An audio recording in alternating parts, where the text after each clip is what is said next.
One thing that we texted about was social media before and after. Sure. Like people say how bad social media is, and then like, but Yeah, well, All right, let's talk about that was that. so candid. That was great. Okay, yeah, go ahead.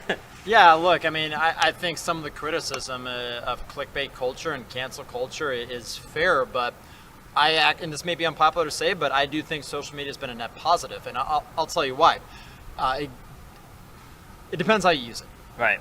100%. Instagram can be your social resume, and this can be a great way to connect with people. Right. I've had a lot of soft connections that I firmed up because of social media, whether it's LinkedIn or Instagram, that you meet someone kind of in passing, and you use your social media as a way to put your content out there, and this soft connection now becomes a long-term friend. True. So you can definitely use it in a productive manner. I'd say this too, because I think, look, a lot of people are kind of frustrated with what they see maybe in politics or in the culture, and you're not even wrong. Like, I get what you guys are saying, but let's look at it this way. What if we didn't have social media? Social media now also gives people that have been vilified from the media a way to defend themselves and put their own stories out there. True. Look, this stuff is not new. Yellow journalism has been around since, forever. Right. Since people started writing stuff down on paper. Right. Okay. Let's look at like some of the worst ideas in history, like communism and Nazism. This is way before any of this stuff. And we work.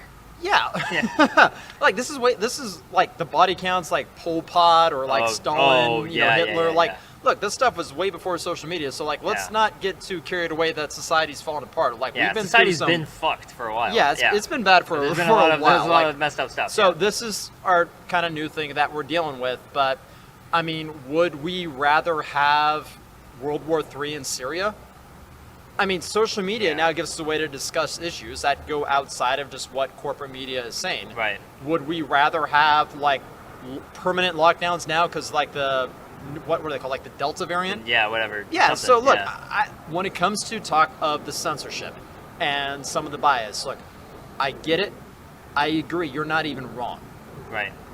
And these criticisms are still valid, but I definitely think the internet still, despite all the downsides, has been a positive force. But let's also talk about that, the censorship and some of the platform issues with things like Facebook or YouTube.